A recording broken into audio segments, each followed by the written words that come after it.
بسم اللہ الرحمن الرحیم الحمدللہ کفا والصلاۃ والسلام علیکم محمد مصطفیٰ وعباد اللہ صالحین اصطفیٰ۔ ہم نے پچھلی نشست میں 98 تک ختم کی تھی اور اب ہم نشست نمبر 99 پر بات کر رہے ہیں۔ خیبر کے بقیہ کے لیے بھی فتح، حضور کو زہر دینے کی سازش اور حضرت صفیہ سے شادی۔ ہم گزشتہ نشست میں غزوہ خیبر پر بات کر رہے تھے، یہاں تک پہنچے تھے کہ مسلمانوں نے ابتدائی وہ 3 قلعے فتح کر لیے جن کے بارے میں انہیں ناز تھا۔ آئیے اب آگے بڑھتے ہیں۔ اس کے بعد سب سے مضبوط قلعہ حصن بری تھا، جس میں ان لوگوں نے خود کو محصور کر لیا تھا۔ یہ بھی پہاڑی پر ہی تھا۔ ان کو یقین تھا کہ اس کو فتح کرنے میں خاصی دقت مسلمانوں کو پیش آئے گی، کیونکہ اب انہوں نے جنگ کا طریقہ کاری بدل دیا تھا، یعنی وہ قلعے سے باہر آ کر برسر پیکار نہیں ہوتے تھے، بلکہ قلعے کی فصیل پر سے ہی پتھر برساتے رہتے تھے۔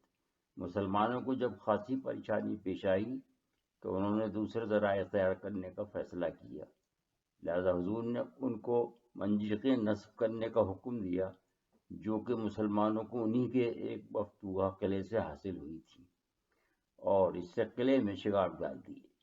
جب وہ اس کو بھرنے کے لیے دوڑے تو مسلمانوں نے حملہ کر دیا اور دو بدو لڑائی کر کے قلعہ فتح کر لیا۔ یہاں مسلمانوں کو بڑے ظروف بھی ہاتھ آئے جو تانبے کے تھے، لہذا حضور نے حکم دیا کہ پہلے ان میں پانی ابال کر پاک کرو، پھر اللہ کا نام لے کر استعمال کرو۔ یہاں یہ طریقہ کار وضع فرما دیا کہ اگر دشمن سے برتن ملیں تو ان کو ابال لیا جائے پھر استعمال کیا جائے۔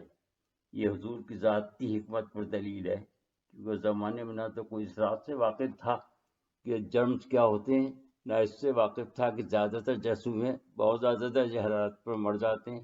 لہذا جب اہل قلعہ نے شکست کے امکانات دیکھے تو پچھلے دروازے سے فرار ہو گئے اور خیبر کے دوسرے علاقے میں جا کر پناہ گزین ہو گئے، جو کتیبہ کہلاتا تھا۔ جیسا ہم پہلے بتا چکے ہیں کہ اس علاقے میں 3 قلعے تھے: قموس، وطی اور سلالم۔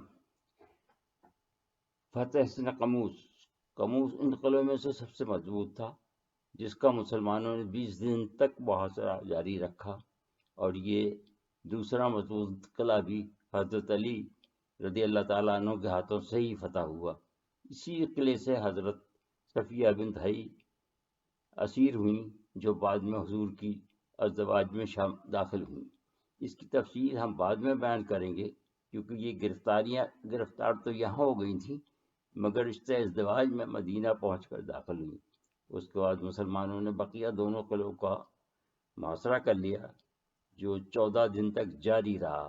آخر کار منجنیقیں قلعہ قموس سے لائی گئیں، اور جب نصب کی تو محصورین کو اندازہ ہو گیا کہ اب ہلاکت یقینی ہے، لہذا انہوں نے درخواست کی کہ ہم قلعہ حوالہ کرنے کو تیار ہیں، بشرطے کہ ہمارے جان و مال اور ضرورت کی چیزیں ہمیں بخش دی جائیں۔ حضور نے کمال فیاضی سے یہ شرط منظور فرما لی، ورنہ اگر وہ نہ بھی مانتے تو فتح چند لمحوں کی بات تھی۔ اس میں سے کچھ لوگوں نے بعد میں یہ پیشکش بھی کی کہ ہم کو اگر آپ اجازت دے دیں تو ہم ان باغوں زمینوں کی دیکھ بھال کریں جس کا ہم کو اچھا تجربہ ہے، اور ہم نصف فصل آپ کو پیش کرتے رہیں گے۔ حضور نے فرمایا کہ آج کے بعد یہ ملکیت ہماری ہوگی، کیونکہ ہم نے اسے بزور طاقت فتح کیا ہے، اور جب چاہیں گے ہم تمہیں نکالنے کا حق رکھتے ہیں، کیونکہ یہاں یہ خطرہ موجود تھا کہ وہ زمین تو لے لیں مگر اس پر کھیتی باڑی دشمنی کی وجہ سے دل لگا کر نہ کریں۔ اس لیے حضور نے یہ بات واضح کر دی۔ یہاں 2 چیزیں ثابت ہوئیں کہ ایک زمین بٹائی پر دینا جائز ہے، دوسری اگر ہاری کاشت میں دلچسپی نہ لے یا بے ایمانی کا مرتکب ہو تو اسے بے دخل کرنے کا حق مالک کو ہے۔ جن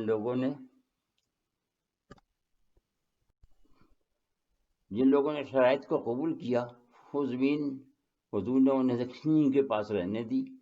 اب صرف ایک چھوٹا سا قلعہ خیبر کی سرزمین میں باقی رہ گیا تھا، جس کو فتح کرنا باقی تھا۔ وہ تھا باغ فدق، جس کی طرف حضور صلی اللہ علیہ وسلم پہلے ہی موحیثہ بن مسعود رضی اللہ تعالیٰ عنہ کو بھیج چکے تھے اور ان کو کہا تھا کہ وہ اہل فضا کو اسلام کی دعوت دیں اور اگر وہ قبول کر لیں تو فبیہا ورنہ جنگ کی جائے، لیکن وہ بجائے لڑنے کے مہلت مانگتے رہے اور صورت حال کا جائزہ لیتے رہے۔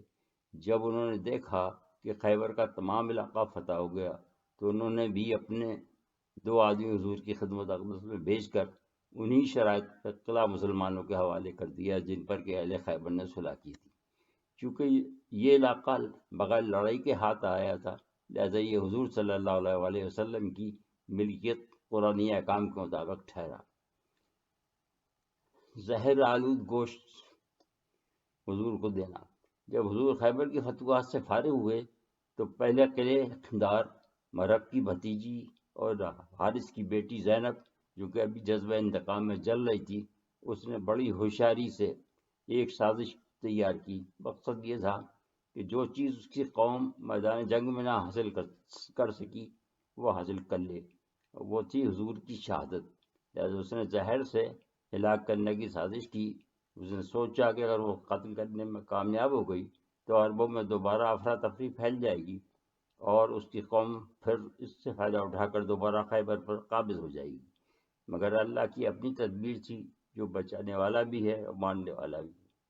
اس نے خود کو بہت زیادہ عقیدت مندوں میں ظاہر کیا، جس سے یہ تاثر ملا کہ شاید وہ مسلمان ہو جائے گی، کیونکہ اکثر لوگوں کو وہ اپنا گرویدہ بنا چکی تھی۔ اس طرح وہ پورے لشکر میں ہر ایک سے پوچھتی پھری کہ میں حضور کی دعوت کرنا چاہتی ہوں، لہذا یہ بتاؤ کہ حضور کو کون سا حصہ بکری کا پسند ہے۔ لوگوں نے بتایا کہ حضور کو دست کا گوشت پسند ہے۔ اس نے ایک دن حضور کی دعوت کی اور گوشت کو زہر آلود کر دیا۔ لہذا جب آپ صلی اللہ علیہ وسلم مغرب کی نماز سے فارغ ہو کر تشریف لائے تو اس کو اپنے خیمے کے دروازے پہ کھڑا پایا اور اس نے بہت ادب کے ساتھ عرض کیا کہ اے ابو القاسم صلی اللہ علیہ وسلم، میں آپ کے لیے یہ گوشت لائی ہوں، اگر آپ تناول فرمائیں تو میرے لیے باعث اعزاز ہوگا۔ لہذا حضور نے اس میں سے ایک بوٹی لے لی، مگر منہ میں رکھتے ہی فوراً تھوک دی۔ مگر ان کے ہمراہ بشیر بن برا رضی اللہ تعالیٰ عنہ بھی تھے، انہوں نے بوٹی نگل لی۔ حضور نے بوٹی تو فرمایا کہ مجھے اس کی ہڈی سے یہ ادراک ہوا ہے کہ اس میں زہر ملایا گیا، لہذا تو بتا کہ تو نے ایسا کیوں کیا۔ اس نے کہا مجھے آپ صلی اللہ علیہ وسلم کا امتحان مقصود تھا کہ اگر آپ نبی ہیں تو اس پہ مطلع ہو جائیں گے، اور اگر نہیں ہیں تو ہلاک ہو جائیں گے۔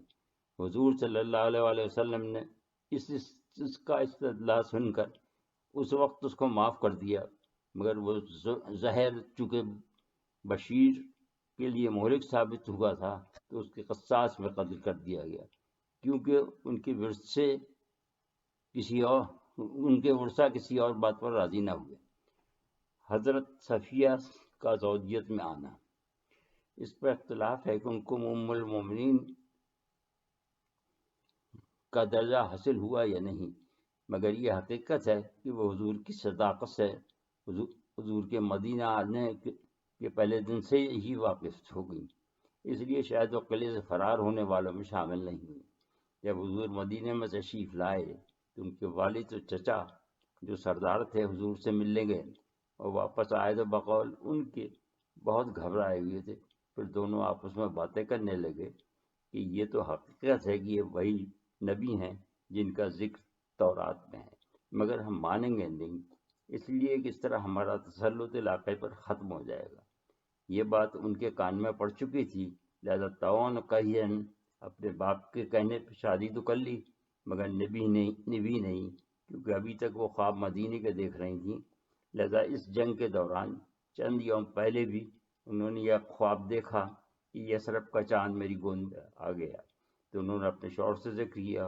اس نے ان کے منہ پہ بہت زور سے تماچا مارا اور کہا کہ تو یثرب کے بادشاہ یعنی محمد صلی اللہ علیہ وسلم کے خواب دیکھ رہی، جس کا نشان ان کے رخسار مبارک پر جب گرفتار ہوئی اس وقت موجود تھا۔ ایک روایت ہے کہ ان کو شروع سے ہی حضور نے اپنے لیے مختص کر لیا تھا۔